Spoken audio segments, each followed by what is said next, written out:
नमस्कार बच्चों। आज मैं आप लोगों के सामने व्याकरण के अनुस्वार एवं अनुनासिक नामक पाठ लेके आई हूँ। ठीक है, आप लोग ध्यान से सुनिएगा और समझने की कोशिश कीजिएगा पाठ में क्या है। अब देखिए, अनुस्वार हम लोग समझेंगे। सबसे पहले स्वरों के उच्चारण में यदि हवा केवल नासिका से निकले, मतलब नाक से, नासिका से मतलब, तो उसे अनुस्वार कहते हैं। इसका चिन्ह बिंदी है तथा यह चिन्ह वर्णों के ऊपर एक बिंदु के रूप में प्रयोग किया जाता है। इस पाठ में सुंदर से लिखा हुआ है, आप लोग सिर्फ समझने की कोशिश कीजिए, सुनिए वीडियो को ध्यान से। ठीक है, अनुस्वार के प्रयोग में ध्यान देने योग्य बात, मतलब कहीं कहीं क्या होता है, ङ उच्चारण होता है, कहीं म उच्चारण होता है, कहीं न्य उच्चारण होता है बिंदी का। तो देखिए, हिंदी भाषा में अनुस्वार के प्रयोग का महत्वपूर्ण स्थान है। इसका प्रयोग विभिन्न रूपों में होता है, अतः इसका प्रयोग करते समय विशेष ध्यान देने की आवश्यकता होती है। अब देखिए, अंग अनुस्वार के रूप में बिंदु का प्रयोग किया जाता है। क वर्ग से लेकर प वर्ग तक के पंचम वर्णों के स्थान पर इसका प्रयोग किया जाता है। पंचम वर्ण मतलब क ख ग घ ङ, पांचवा जो वर्ण है वो 5 नंबर वाला। हिंदी की मानक वर्तनी में, मतलब स्पेलिंग में, वर्तनी मतलब स्पेलिंग में इसके प्रयोग को विस्तार दिया गया है। जब भिन्न भिन्न नासिकीय व्यंजनों के स्थान पर बिंदु का या बिंदी का प्रयोग किया जाता है, जैसे गंगा, गंगा देखो, क वर्ग कंठस्थ व्यंजन के पंचम वर्ण ङ का उच्चारण में परिवर्तन, ग ङ ग में आ की मात्रा गा, तो वो ङ को ग के ऊपर बिंदी के रूप में लगाकर ङ का उच्चारण किया जाता है, गंगा। उसी तरह से मंजूषा, च वर्ग तालव्य व्यंजन, मतलब च वर्ग को तालव्य व्यंजन कहा जाता है और इसके पंचम वर्ण न्य का उच्चारण में परिवर्तन होता है, जैसे मंजूषा। न्य ज संयोग में ब्राउ की मात्रा, उसे म के ऊपर बिंदी के रूप में प्रयोग करके उच्चारण किया जाता है। कंठ, ट वर्ग मूर्धन्य व्यंजन, मतलब ट वर्ग को मूर्धन्य व्यंजन कहा जाता है, जैसे कि ट ठ ड ढ न। इसके पंचम वर्ण है न, न के उच्चारण में परिवर्तन आता है अनुस्वार में। कंठ देखो, क के ऊपर बिंदी के रूप में प्रयोग किया गया है। उसी तरह से चंद्र, च है ट वर्ग दंत्य व्यंजन के पंचम वर्ण न का उच्चारण में परिवर्तन।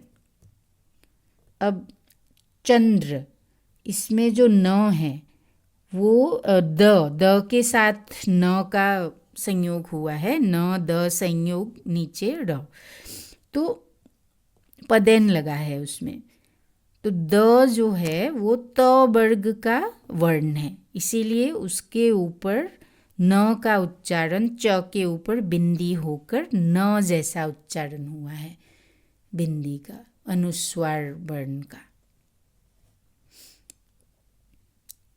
ठीक है, त वर्ग दंत्य व्यंजन के पंचम वर्ण न का उच्चारण में परिवर्तन हुआ है।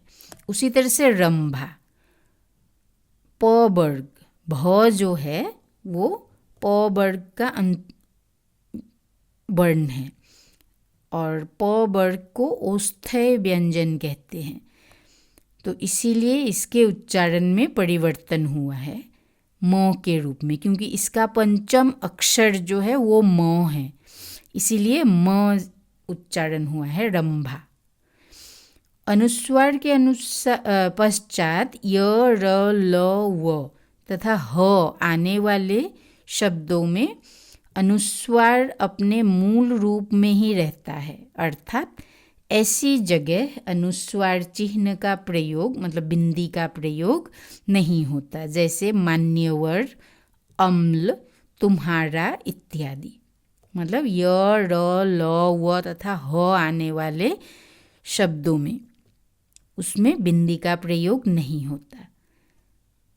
इसके अतिरिक्त द्वितीय व्यंजनों के आने पर वहाँ अनुस्वार चिन्ह का प्रयोग नहीं किया जाता। जैसे द्वितीय व्यंजन मतलब एक जैसे दो अक्षर का संयोग होना, जैसे सन्नाटा, सम्मान, उन्नति इत्यादि। तो ये सब बहुत ही ध्यान देने योग्य बात है। आप लोग अच्छी तरह से सुनिए और ध्यान दीजिए, मतलब याद रखिए, ठीक है। उसके बाद आता है कुछ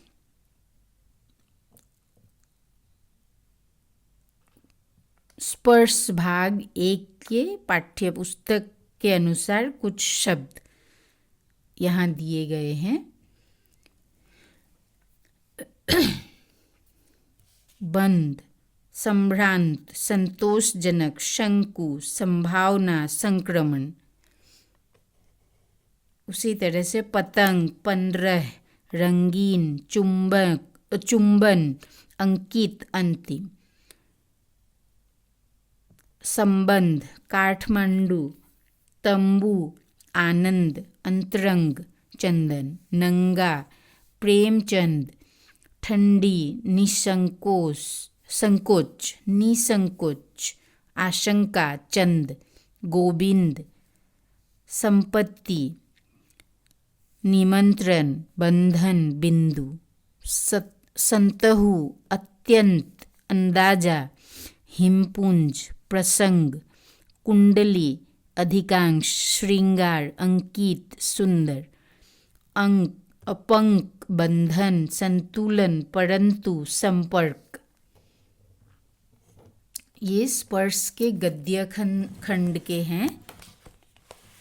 उसी तरह से संचयन के भी कुछ शब्द यहाँ दिए गए हैं। हंस, संधि, चंचल, संज्ञा, संदेश, स्वयं, वासंती, संतोष, दिसंबर, आशंका।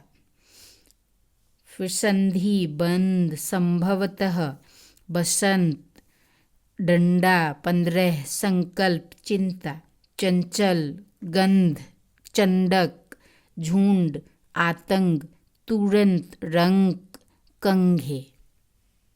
ठीक है बच्चों, ये आप लोग सुनिएगा।